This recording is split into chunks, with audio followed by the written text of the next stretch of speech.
3, 2, 1. 136 KGB.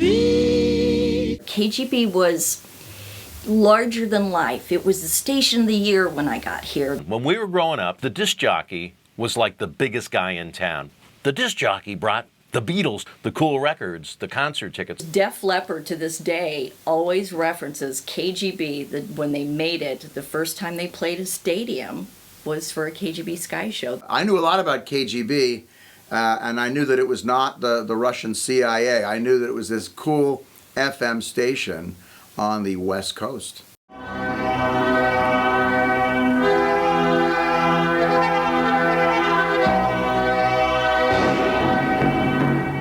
It was just a magic time in radio. We had a lot of fun. You and Pam are great together. Well, you know, we are. Did I say Blair instead of Greg? Did I say Blair instead of Greg? It was that time I caught you guys in the bathroom. I knew nobody at KGB, but I always wanted to go inside and see what it was like. I went in after hours, and it was just like a wonderland. The curtain gets pulled back, and you see this kind of humble-ish building that housed all these great rock memories.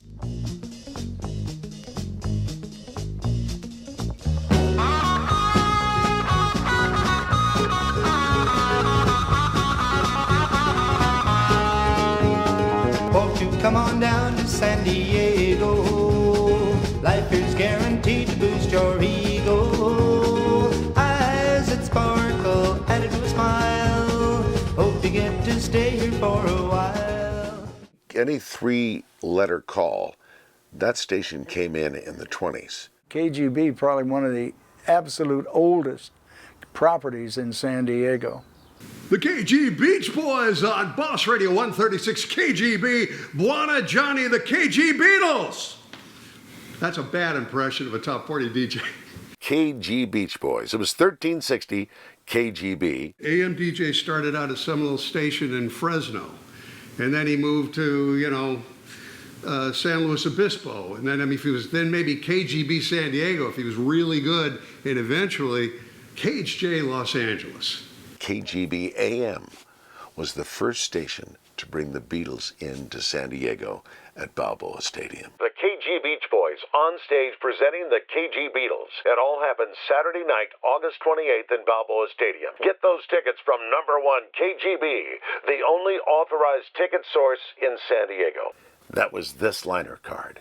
Boss Radio 136 KGB. Boss Radio, the AM radio was the powerhouse, and guys like Shotgun Tom were the big stars of the day, right? The FM radio hadn't quite taken off yet. KHJ in Los Angeles became very famous in 1965 when a fellow named Ron Jacobs became the program director, and they took this radio station from number 27 to number 1 in less than 90 days. It was a radio legend. Michael Brown and his father Willett owned KGB. And Willett was about as old as his name sounded, He's an older guy, but they were all cool. I could call the owner at his house. Mike Brown was a great guy. He really had a love of music, and he really believed in letting the talent just do their things. That's the best owner you could ask for. You see, back in those days, the big radio stations were not FM stations. They were AM stations. Well, Boss Radio was really hip for a while, but it started to become extremely hyped and commercialized. And at the same time, many owners who had a successful AM signal also had this FM signal that they really didn't even know what to do with. Chances are the FM station was just playing tapes of beautiful music that would just run and then restart. And it was like, what are we going to do with this thing, this FM thing? FM was not even included in a car radio. So stations popped up in 67, 68, 69. Primarily those were in your big cities like San Francisco and in New York and LA and Chicago. The FM DJ, I can do that because that was me. I can see for miles. The Who, Pete Townsend, raging like a psychopath. Jesse Bullitt is ailing, just had his tonsils out, and Neil Blaze is sitting in. So Neil has Jesse to thank for the hemorrhoids. Oh, that's an off-color joke. Here with Gabriel Wisdom, KGB, FM Stereo 101. If you were into album rock, there were really only two choices. It was either KPRI or KGB. KPRI, the quintessential San Diego FM radio station. Gabriel and all those other guys started there. KPRI, Capri by the Sea, playing easy listening music on the FM radio. I've been listening to a midnight show up in San Francisco during those days on KMPX, which was playing freeform underground rock. And I thought, you know, maybe since this station goes off at midnight, I could ask the manager there if in fact that would be something that I might be able to see if they would be up for. And in January of 1968, that became the first underground FM station in San Diego right then. And that was the radio station that Cameron inspired him for, you know, Almost Famous. Okay, well, that was Lester Bangs. This is Alice Wisdom, and here's Iggy Pop. There was a format clock. It was on the wall. It had darts in it. That would just show you how much respect we had for the so-called format we were supposed to follow. Are you kidding? California, I'd love to. What's it pay? So, we pay our jocks a living wage. We'll give you $550 a month.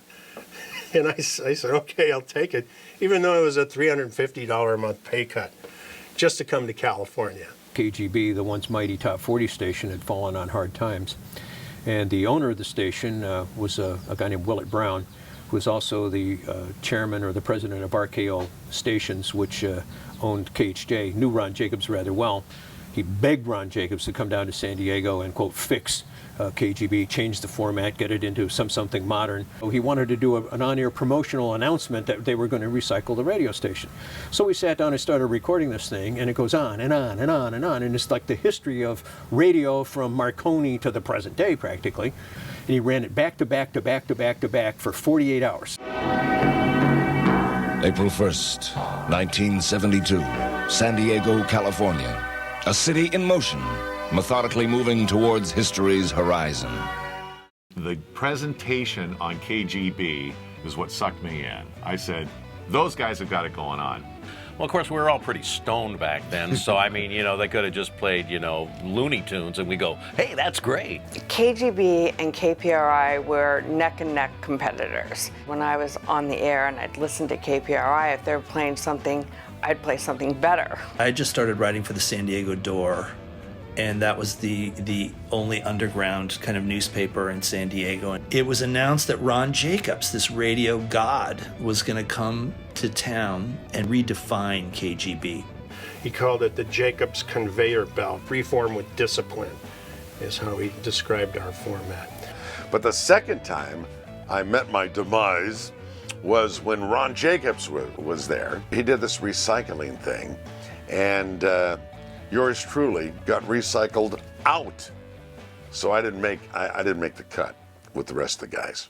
He sets us both down on the opposite side of his desk, and he has this box in front of him. In the box was an order of taquitos, and he's just yelling at us left and right. F-bombs are flying all over the place. And as the F-bombs are dropping, little bits of cheese and lettuce and guacamole are flying off his lips and landing on me and Brent. And we didn't dare move because we knew we were just in big trouble. So all this stuff is, I remember one landed on like Brent's eyelash, and he just kept sitting there and sitting there and sitting there. And so finally he said, oh, get out of my sight, you're lucky you have a job, get out of here. Brent and I kind of silently walked out the back door and didn't do anything till we got out to the parking lot and started flicking the stuff, man, whoa, do you believe that? And Ron was a fierce competitor. To cut the legs out from under KPRI, Jacobs hired away their entire air staff. He was always firing on all cylinders. He would always talk about Elvis and Colonel Parker, and just like the raw elements of promotion really excited him. So he did a lot to like bring KGB into the next generation. Ron Jacobs was, Rasputin meets Attila the Hun, but beneath it all was a brilliant mind. Many people thought he was a genius of radio, and I can't dispute that. He came up with so many great ideas, but once you scratch that very gruff surface, like most guys that play the tough guy underneath, he was really a marshmallow. Through the high season weather, said the captain with his men, and they all prayed together to see the land again, singing, hey, San singing, hey now, San Diego. And I see Pat come sliding around the corner in his silver Lancia, skidding the tires sideways, comes into the parking lot and parks. And I'm going, well, that's kind of weird. He's not that late. I mean, it's like 9:55, and he goes on at 10. Right. But he's not that late. All of a sudden, I see two cop cars go, and they slide around the corner, too, like they're chasing Pat, right? Pat comes inside the building because he has a key to the back door. He comes inside the studio and goes, dude. I said, Pat, there's cops. There's cops outside. They're at the back door. And what'd you do? You know, like, what's going on? And so Pat's going, I don't know. I don't think I did anything. So the next thing you know, there's a cop knocking on the window with a flashlight of the studio, you know, like going, duck, duck, duck, you know. And Pat and I are going, well, I guess I better go to the door, you know. We better go talk to him. So didn't you go back and actually talk to the cops? What did they say? They basically let me go. I just didn't want to be late for my show. That's all that was. It was a gig. Yeah. I had to make the gig. I didn't want to keep Bruce waiting. I knew he wanted to go home, and I need to get to the station on time. So they let me go, The cops were on his tail. I outran the cops to be on time for my He was show. an outlaw DJ.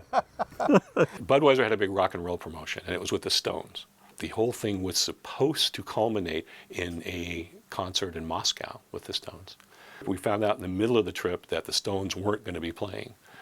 We had a great time. There's a picture of Jim McInnes and I standing in kind of a Cossack lockstep in front of St. Basil's Cathedral, you know, in the middle there. And I mean, it was a disaster in the fact that the Stones didn't do it, but it was a wonderful trip. In 1985, KGB sent me over to London, England to be a reporter on Live Aid. I was there when Queen did that performance that literally rocked the world.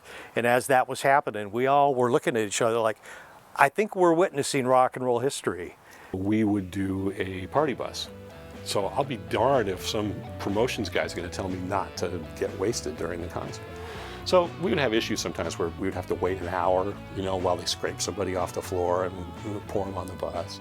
And nobody showed up at a time there. It was flip-flops and shorts and a concert t-shirt if you were on the air, and you could get away with that kind of stuff. Say if I die, please don't cremate my body because I don't want to burn twice. 3, 2, 1, bungee!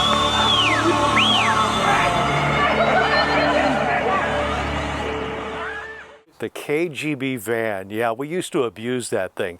Nowadays, they don't let us disc jockeys go near the van. There's too many legal liabilities. But yeah, back in the day, we would all take that van out like it was a personal vehicle. Just basically steal the van. I would shoot events like when Berger, Prescott, and Chainsaw played at OTL, morning show live broadcasts that they would do, Skyshow quite a few times, backstage events where they would have meet and greets with the artists. Sometimes the artists would come into the radio station trying to promote their album. Artists like Sting, Aerosmith, AC/DC, Van Halen, Van Hagar, Billy Idol, Whitesnake, Jethro Tull, Robert Cray, Pat Benatar, Huey Lewis. The cool thing about FM radio in those days is it was very much still somewhat freeform, and you really had a lot of freedom as a disc jockey to play a wide selection of music depending on what day part you were in. Rick Liebert called me up and he said, hey Pat, I just fired the night guy. You're the new night guy. So it was April Fool's Day, by the way. So I hung up on Rick because I thought he was messing with me. He calls me right back. He says, Pat, I'm not messing with you. You're the new night guy. You better show up tonight, and you got to go see Sonny Jim tomorrow. Jim Price, the GM. Jim wants to talk to you about your salary. So I do the shift. I go in the next day, talk to Sonny Jim, and he gives me this little rap. He starts saying, Pat, you know, we really like you. You're a good kid. We think you have a lot of potential, but I don't have a lot of money to pay you. I got 100 guys who will do this job for nothing. So you're going to have to take what I give you, and I'm going to give you $18,000 a year. And inside, my jaw was dropping. I was thinking, oh my God, $18,000 a year. I'm going to buy a condo. I'm going to buy a Porsche. I would write the key that the song started in and the key the song ended in. So that if the DJ wanted to do a nice segue, let's say from Day in the Life by the Beatles that ends on a big E chord, then you go into Roundabout, which has a fade in on an E chord by Yes.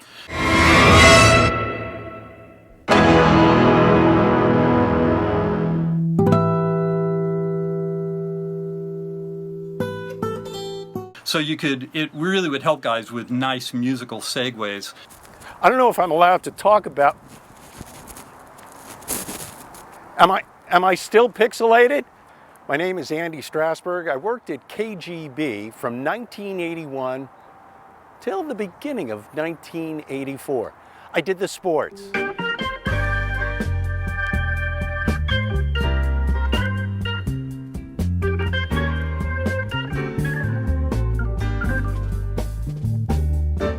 I'm so downhearted, my feet have started the direction for me, though it's blue as can be on Logan Avenue. KGB had a drop in from a Firesign Theater record. What? It was like a fake woman's voice going, what? So that would get played all the time. McInnes would play the hell out of that. Spicoli from Fast Times at Ridgemont High, you know, somebody would say something and you'd go, you dick! You dick! Stuff like that. Drop-ins from movies, you know, you try to weave in popular culture and stuff like that. I'd come in at 5 o'clock. I'd write a horrible newscast for Brad Misser. The newscast was at 5:55. He'd show up at 5:54:30. And just sing like a maestro this horrible newscast that I'd written. Then he'd turn around and he'd take the copy and he'd wad it up and he'd throw it at me. And he'd go, son, this is horrible. One thing Brad would do is, after the 6 o'clock news, he'd say to me, let's go upstairs and smoke a joint. And I go, but Brad, you know, I got to do a newscast at 10 o'clock. And he'd say, son, you'll be down by then. And I mean, I'm like, you know, smoking a joint with this guy at 6 a.m. I'm higher than a kite. I can't write worth crap. So I taught that to the next person whom I hired. I might be joking about that. And the phone rang, and Jess goes off and he answers. Brett and I were talking, and Jess comes back and he says, you're not going to believe who that was on the phone. I said, oh, so it was Gabriel Wisdom, the Silver Surfer from KPRI. He heard what we're doing at KGB and he wants in. There was a camera over the back door so you could see who was coming and going. And Gabe Wisdom was coming in and doing this show. And I looked and I could have sworn it was Timothy Leary that he was bringing in the back door. And I thought, you know, I think this guy's a fugitive. I think Timothy Leary is a wanted man at this point. This is the best radio station I've ever worked at. San Diego was very much about lifestyle and surf and a beach mentality. And it was the younger sibling to LA. And in the middle of all that was Gabriel Wisdom, who was the voice of surf and surf culture. And the fact that Gabriel went on to be this financial genius is so funny. He's had one of the huge second and third acts of any radio personality I've ever heard of. Historic, hilarious stuff had happened on a daily basis. It was like living a situation comedy. There was a competition going between KCBQ and KGB. And KCBQ and KGB both gave away a house. $1,000 Thursday, so every freaking hour. If you called in, and I think it was when a certain song played, and if you were the 10th caller, $1,000. So we were giving away tons, like 20, 12 to 15 grand a day. We heard that somebody snipped the telephone line from 4141 Pacific Highway out to the transmitter and put KGB off the air. Those radio wars. Oh, they were crazy, either with contests or with sabotage. The Homegrown Album and the Chicken and the Skyshows. Those three promotions were picked by Billboard magazine to be 3 of the top 10 promotions in the history of radio. We had 3 of the top 10s. No other station had more than 1. One thing about Ron Jacobs, he was a master of promotion. He was a radio's answer to P.T. Barnum, if you will. For his first big promotion, he decided he was going to throw a giant rock concert for the town, and we decided to call it the KGB Charity Ball. The tickets were $1. It was a huge success at the stadium. We had some really great acts. We had Boone's Farm, Dr. Hook and the Medicine Show, Foghat, Quicksilver Messenger Service, and the Jay Giles Band. And the place was packed. I mean, it was just packed to the rafters. You should have seen it. It was just an amazing show. We, of course, had to eat some psychedelics on the way in. What? I had been to that stadium tons of times, going to Charger games with my dad, because he always had season tickets when I was just a little kid. I'm used to seeing a bunch of old fat guys smoking cigars, but instead I walk up there and just as I'm coming onto the acid, I see freaks everywhere. Everybody was just passing joints around, and it just blew my mind. And that cemented KGB's reputation with the big-time acts of rock and roll. This station did what it said it was going to do and did it very effectively, and that went on for years and years and years. They were not allowed to do another charity ball in 1973. The people who ran the stadium at the time said, we can't have another concert like that where you let people out on the field. So I was program director of WBAB FM, which was a Cox radio station back on Long Island. We watched KGB's trends and we thought, wow, might this not work in the New York metropolitan area? For example, the idea of synchronizing fireworks to music. We did it, but KGB did it first. The idea of a homegrown album. We did it very successful. We did 3 of them. But KGB did it first. The first Homegrown album actually charted on the Billboard charts because it had sold over 50,000 copies, which was pretty amazing for anybody.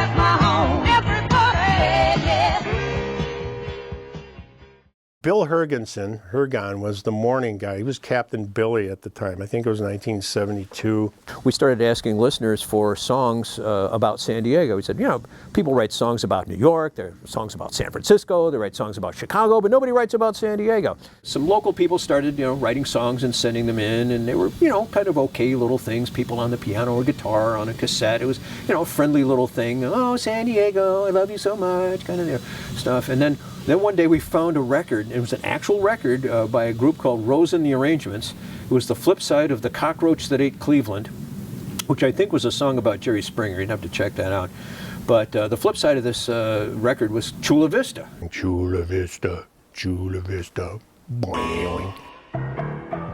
Chula Vista, Chula Vista, Chula Vista. Chula Vista. And Jacobs comes to me and he says, what are you doing with this song thing in the morning? And I said, well, just people writing songs about San Diego and sending them in, and we'll play the best ones on the air, and maybe we'll make a little record out of it somewhere along the line. And he goes, why the hell would anybody send us a song? We're not offering any prize.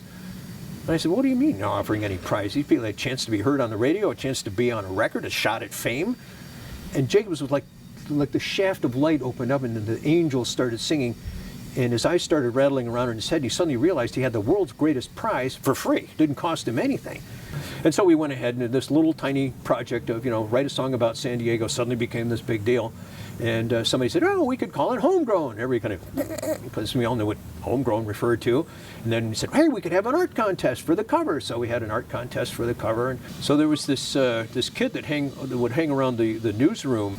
His name was Cameron Crowe. One of the ideas that came to fruition was the KGB Homegrown Album, which was, classic Ron Jacobs, just a great idea, get a bunch of local artists to do songs about San Diego. He loved these homegrown albums, and I did liner notes for the first 2 homegrown albums. These homegrown albums were planned like the Normandy invasion or something. It was just like huge. He gradually became known to Ron Jacobs as this kid who had ambitions to be a rock and roll writer, to write for Rolling Stone magazine. And of course, Ron Jacobs knew everybody at Rolling Stone, Ben Fong, Torres, and all those guys. Ron Jacobs contacted Cameron and told him about the project that we were doing. We got Cameron's native San Diegan to write the liner notes for the first and then the second album.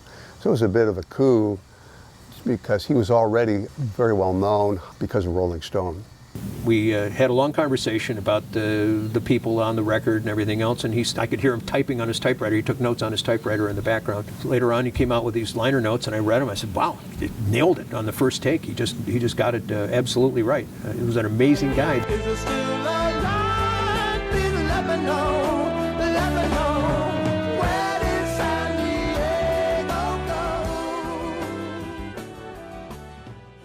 Stephen Bishop, if you're not sure who he is, he's the guy in Animal House who's playing the folk tune during the party at the Delta House. And he's sitting on the stairs playing, I gave my love a diamond that had no stone. He's the guy, John Belushi comes along, grabs his guitar and smashes it to bits on the stairs. I give... But anyway, Stephen had contributed a song for one of the Homegrown albums, and we just, for whatever reason, rejected it. We threw it into the box of battered and broken dreams, and that song turned out to be On and On, which went on to be a big hit single for Stephen Bishop. So what do we know? Records consistently sold 50, 60,000 copies, with the exception of Homegrown 84, where we changed the format. That's where it ended, because that was our stiff, you know. Oh, that one bombed, can't do anymore.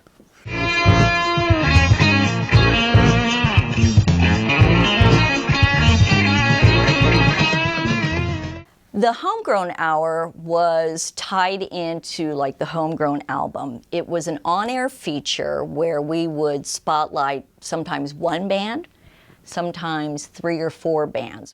I saw the good, bad, and the ugly. And Bad Radio, Eddie Vedder was in the band, and he was pushed out of the band because they didn't think he was a good singer.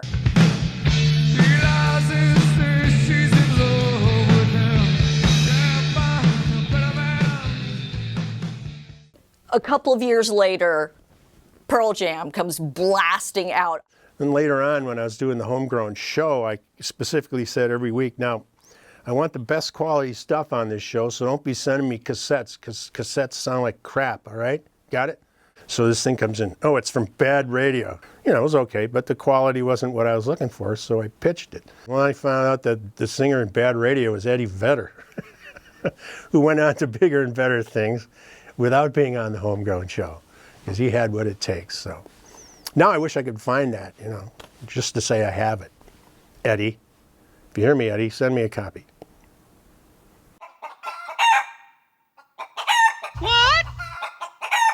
I remember Ron Jacobs being particularly proud of the San Diego Chicken, which began as a KGB mascot and then like bled into sporting events and all kinds of stuff. And I guess if I had one thing to ask Ron Jacobs, it would be, why a chicken? Why a chicken? What does a chicken have to do with rock? I was the original KGB Chicken. In the meantime, lo and behold, I get a call from Jim Price saying, Bill, I'm going to hire you to be a salesman. You start April 1st, 1974. So I go to the program director and I say, I can't be the chicken. I got a job in the sales department. And Rick looked at me with daggers in his eyes and he told me, this thing is all ready to go. The billboards, everything's up, everything's ordered, it's all ready to go. We're promoting it. Either you do it or you find somebody to take your place. Now this is Wednesday before the Saturday was going to start. Okay? So I go, where am I going to find somebody to wear a chicken outfit? KCR, the campus radio station that I'd been on for 3 years. A college kid would do anything to get his foot in the door at KGB. And in walks a gentleman from KGB, Bill Dagasher, and he announces who is willing to give up their spring break vacation to come and work at KGB for $2 an hour on a promotional gimmick that they had. And in the back of the room, Ted Giannoulas was like, I'll do it. I said, you're hired. It took me 15 minutes to hire him. Saturday, I met him at the zoo. Here's the basket and eggs. Start handing them out to kids. As the station got bigger and bigger, this chicken became bigger and grew with the station. And as I understand it, it was Ted's idea to go to a Padre game.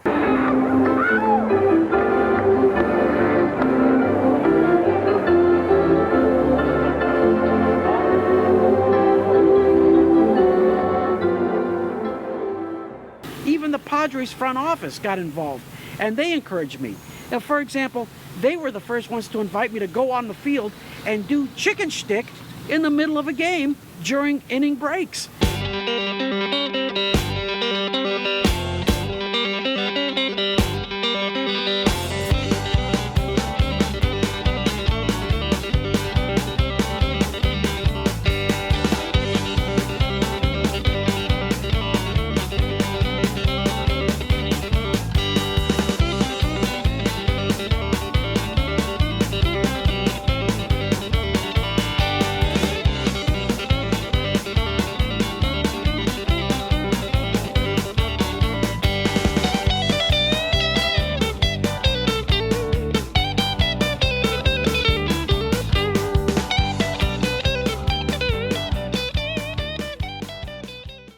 And I would go to concert events and cavort with concert fans, and they would haul me on board like Jay Gal's band would do, or Cheap Trick did.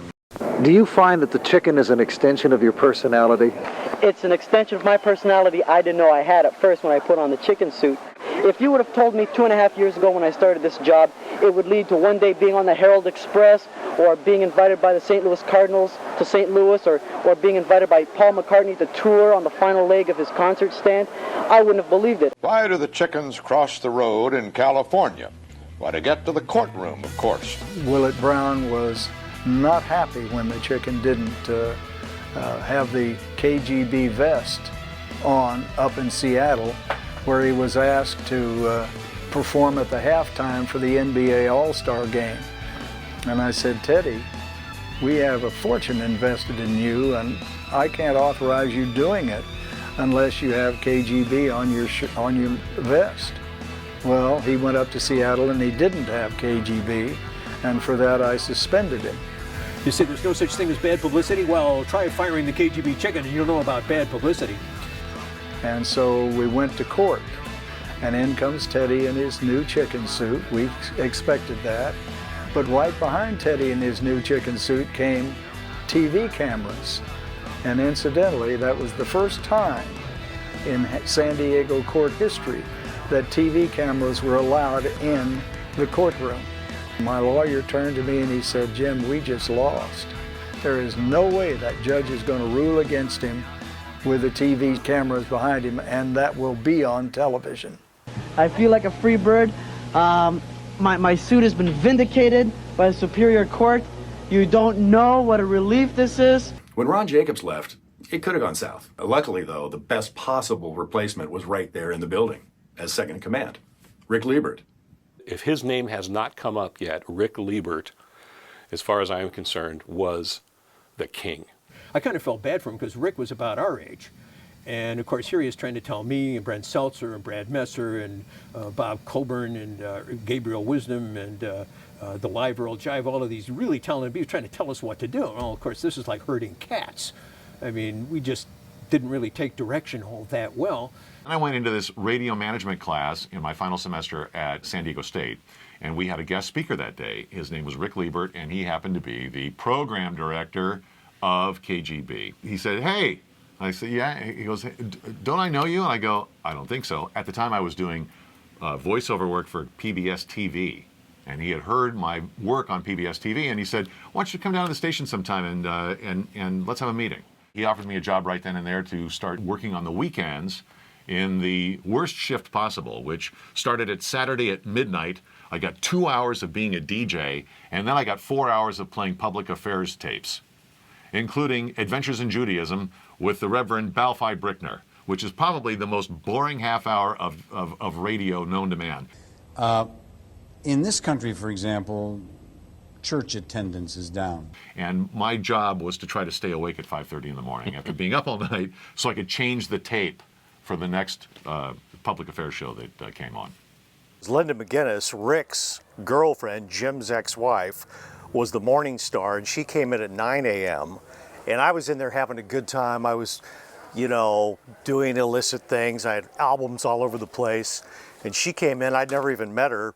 8:45, she walked in the door, took one look at me, made a 180, went and called Rick. At 8:47, Rick called me, and he said, when you get off the air, you're coming over to my house. Here's my address. I want to see you at 9:05. You got it? So I go, oh, great, my radio career's over. One shift and I'm already going to get fired. I'm done. So I go to Rick's house. He proceeds to lecture me and yell at me for 30 minutes. 30 minutes straight, lecturing me about the opportunity he's given me and all blah, blah, blah. And then at the end of 30 minutes, he says, okay, now do you have any more pot? And he and I smoked a joint, and everything was cool ever since then. Rocks the Skyshow. He was the guy that completely came up with the idea of a synchronized show with music that would work in time with the fireworks and a narration and a narrative to the show, and make it something that was an entertainment extravaganza. That was all on Rick Liebert. Well, Rick told me that he kept a list, which he called his universal list, and it was a list of things that everybody liked. And as program director of KGB, it was his job to get as many people to listen as possible. And the number one thing on that list was fireworks. It was the bicentennial year of 1976, so we wanted to do a big salute to America with this gala synchronized fireworks show in 2 locations simultaneously. My job at the KGB Skyshow was to make sure that the owners, Mike and Willett Brown, had a great time watching their money explode into the air. So I was to run and get hot dogs and make sure they were happy, and they actually had a great time. And when it came off, we were going to have the okay of the police. We said, we expect a big crowd, and they said, well, maybe 5,000, huh? And the morning after, they estimated the crowd at 250,000 people. The biggest traffic jam I've ever seen in my life. You'd think that nuclear bombs were falling and people were trying to get out of town, you know. But it was gridlock. That prompted the city to say, well, you can't do that anymore. You can't do that. You have to put this show on in an enclosed space. So we had to move it in 1977 to the stadium. At KGB, the thought was, maybe we can do a concert after a Sky Show. And the first concert we did was Cheap Trick, Joan Jett, and Chuck Berry. And then the fireworks in the KGB Sky Show after the concerts. So Rick invented a new art form. I mean, now fireworks synced to music are performed everywhere. The KGB Sky Show is still going strong more than 40 years later. Def Leppard to this day always references KGB, when they made it, the first time they played a stadium was for a KGB Sky Show. They're like, we went from like playing concert venues to a stadium at the KGB Sky Show. We signed a deal with Def Leppard early on. By the time they got to San Diego, they were maybe the biggest rock act in the country. And that stadium was literally rocking to its roof to put that concert on, and then the Sky Show. That was just shows you the kind of creative people that came out of San Diego. They were always thinking, maybe a little crazy, but they were always thinking. The station had such influence in so many ways. You get great jocks, you get great programming, you get great promotions, and you put it all together in a market that loves rock, and it's magic. It's really magical.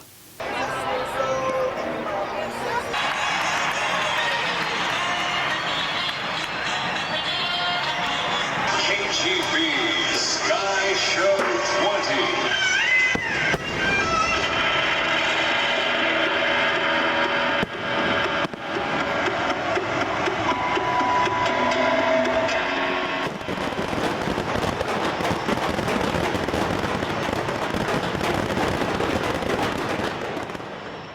The morning show is always the hot property, right? That's your funniest people around in the morning. You know, that's the focus on the morning drive time. And I think the midday is a little bit more relaxed. You know, we just play a lot of music, talk less, play lots of tunes, and just keep the station, keep everything hot, and deliver that energy to the afternoon guy who comes in and once again is a prime spot. You know, the afternoon drive guy gets a lot of attention. People who work mornings, they deserve the big paychecks because that's hazardous duty pay to my mind. You know, more power to them. That's the toughest shift in radio. The Hergonson Breakfast Club was like one of the first shows where we decided that FM radio and progressive FM radio was no longer like the cathedral of rock. It was time to have some fun.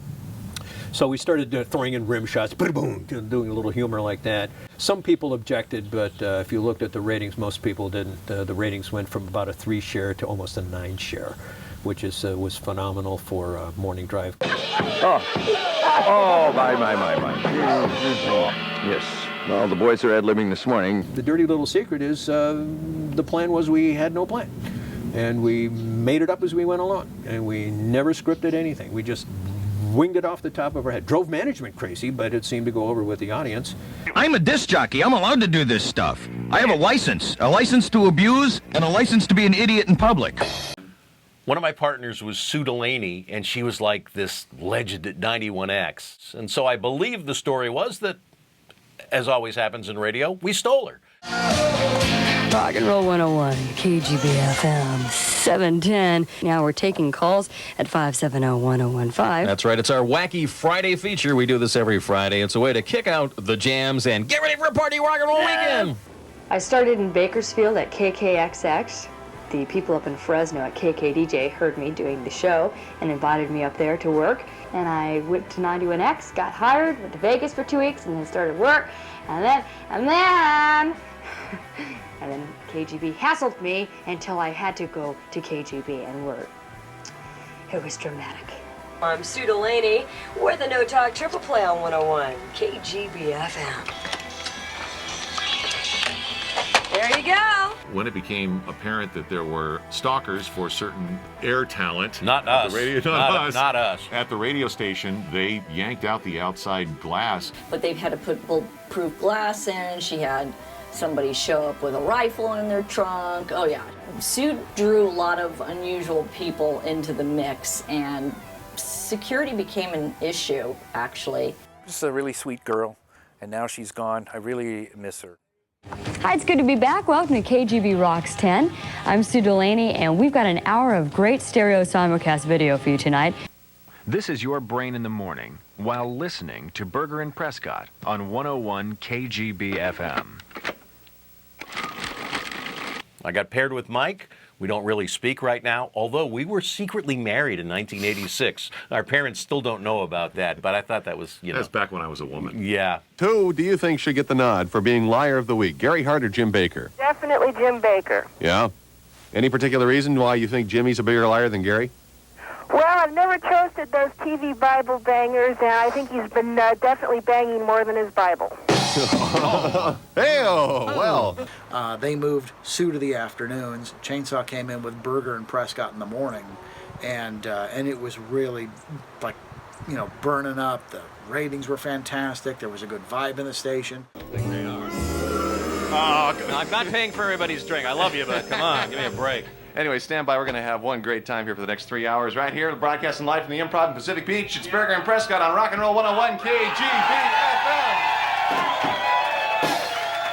And I was like the third wheel for Berger and Prescott from 1987 to 1990, and it was perfect. And I came in with the goofy sports and characterizations and funny fake phone calls and such. We were pulling these insane shares that were the highest ratings of any station in the market and the highest ratings that I think in KGB's FM's history. You only need one radio station. Rock and roll. So the history of KGB Midday News at 11:50 started off in 1972 with Brad Messer and Brent Seltzer. Acerbic news like you never heard before. Welcome to the Planetary School on Broadcasting. It's kind of like a Saturday Night Live take on real news. We did things that were never done in the news before. Music, sound effects, in addition to the caustic comments and all that. Hey-o! And I'm Jeff Prescott. I'm Gabriel Wisdom. We get paid for this stuff. Infotaining.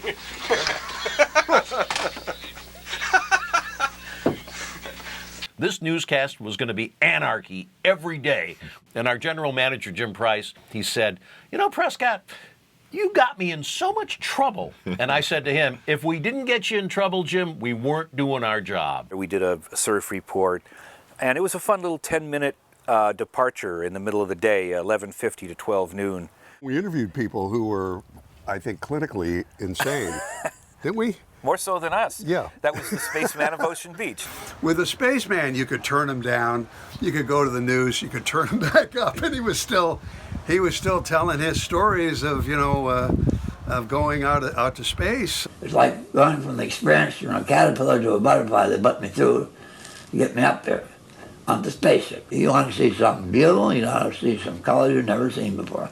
And he gave out space numbers. He'd look at them and he'd go, "All right, you are XIB over 27-2.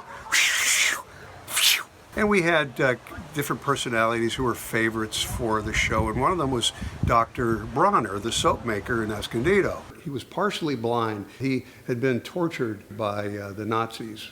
At all times, to all human beings, any place on earth, the moral ABC is salute as the rock.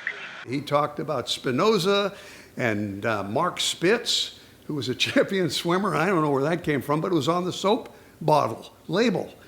And then he'd recite Rudyard Kipling, you'll be a man, a man, a man.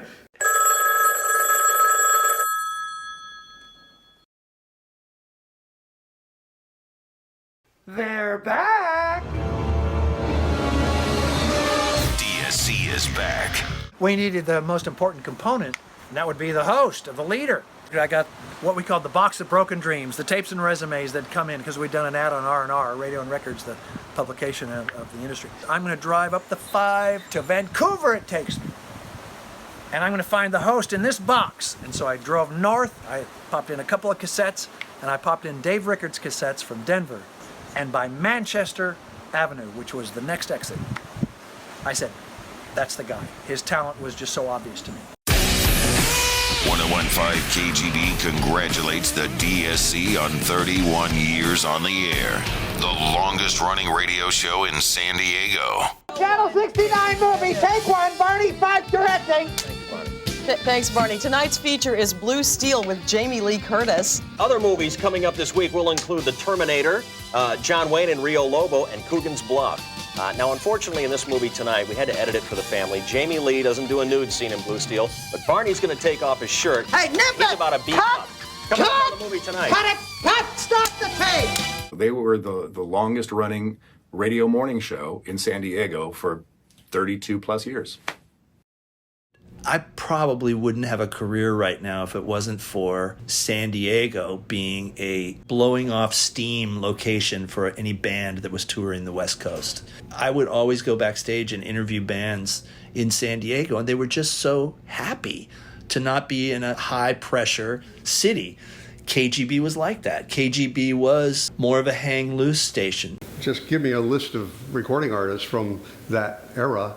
And then many of them came through San Diego. The Scorpions, Journey, Tom Petty, Led Zeppelin, Doobie Brothers, The Crowe, Ted Nugent, Dokken, you had Slaughter, Kiss, Aerosmith, Living Colour, Skid Row, Van Halen, Bon Jovi, Cinderella, members of The Who. I got the world's briefest interview with Bob Dylan. One of the bands that we got to do a meet and greet backstage was Def Leppard. Take a look at this picture, and you'll notice the drummer actually has both arms. But if you look a little closer, you notice that's Chris Boyer's arm, not his. Steve Piercy, the singer for Rat. Whenever Rat was in town, I'd have Steve come over and we'd drink a couple beers and just shoot the shit on the air. I talked to Vince Neil. I interviewed Alice Cooper. In 1977, I got sent this record. Oh, that's Rick Nielsen. I said, oh, Cheap Trick, huh? So I played it and I said, wow, this kicks ass. So we got it added to the KGB playlist. I had the privilege of being able to meet, McCartney, Neil Young, the Stones, the Who. Nicest person was Pat Benatar. She was so nice.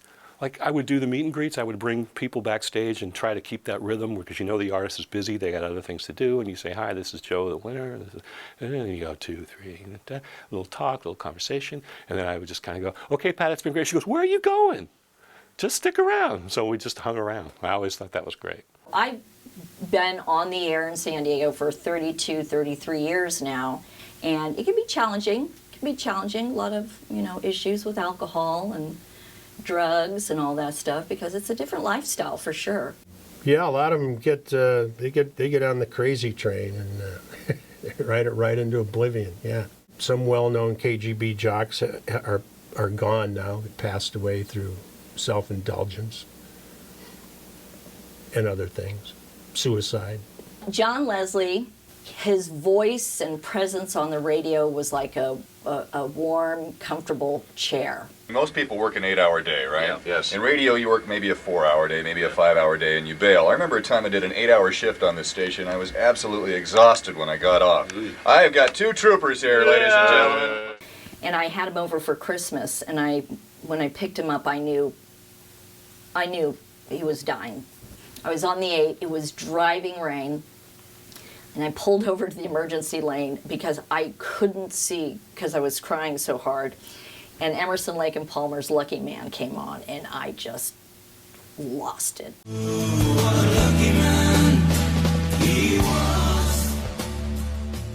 I miss him and Sue so much. Sorry. And as the saying goes, you haven't worked in radio until you've been fired. And when you get fired, it's really heartbreaking. These jobs are few and far between, and it's nice work if you can get it, and it's even better work if you can keep it. But it was such a fun place from 1974 until the station was sold to a big corporation in 1996. Hi, Pam. The chatter around town is that you put on your walking shoes. It's been a long, slow road. And you've fought hard for all you've earned. You've finally had enough of dinosaur rock, huh?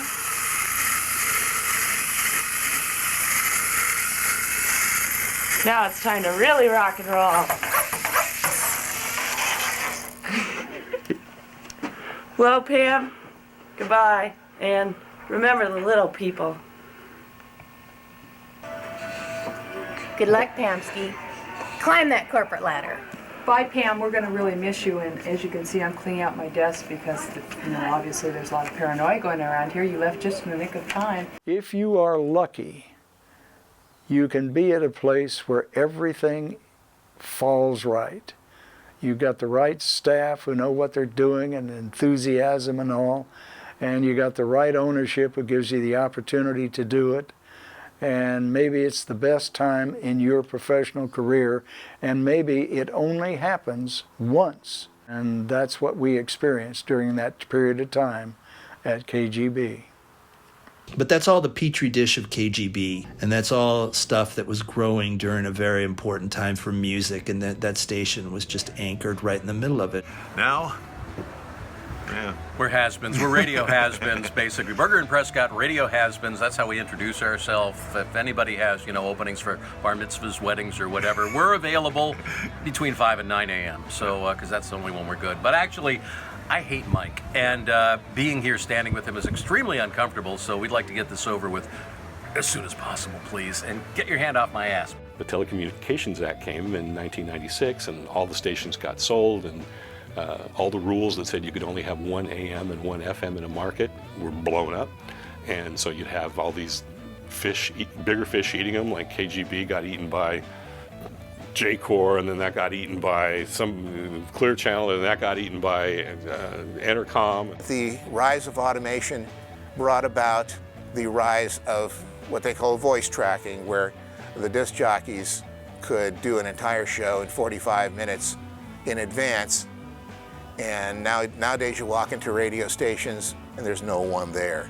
That's one of the reasons why radio is less fun now than it was. It doesn't pay as well, and people come in and they basically voice track their 4-hour show, and it takes them maybe a half hour.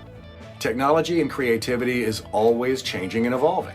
When radio started out, it was the first time most people ever heard music that wasn't a live performance happening right in front of them. Then you had radio dramas, but television came in and killed the radio drama. So radio found a fun way to bring listeners pop music in the 50s and 60s. And then by the 70s, rock and roll had become huge. So that was turning out to be the most popular art form in the 20th century, and radio found a unique and interesting way to bring that to a mass audience. So now it's just part of that evolution. The media that we're experiencing now, we can connect to the radio revolution, and we owe radio a whole bunch of thanks.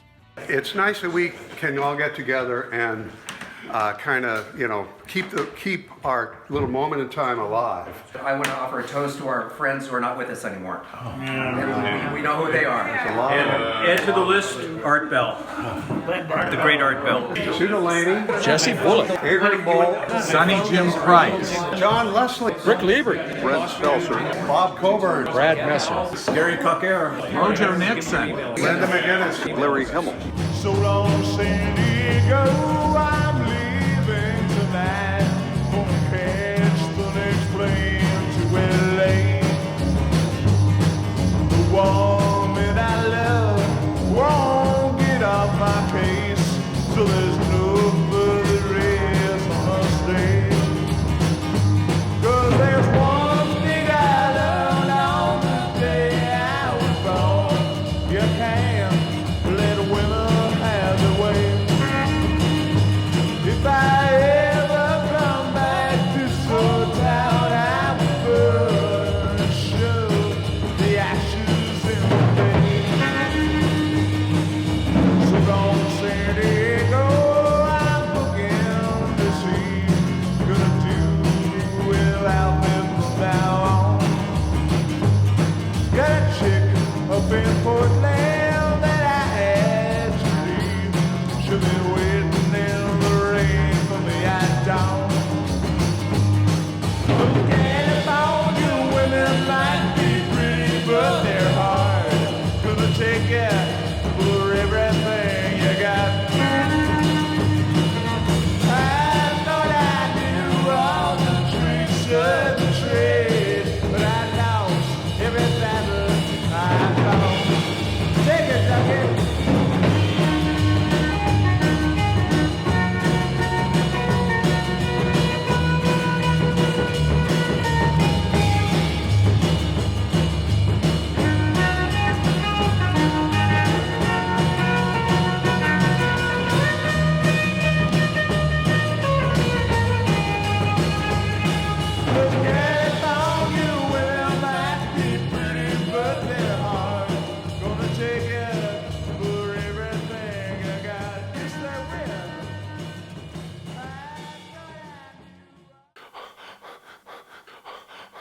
My go-to bad dream, the dreaded dead air.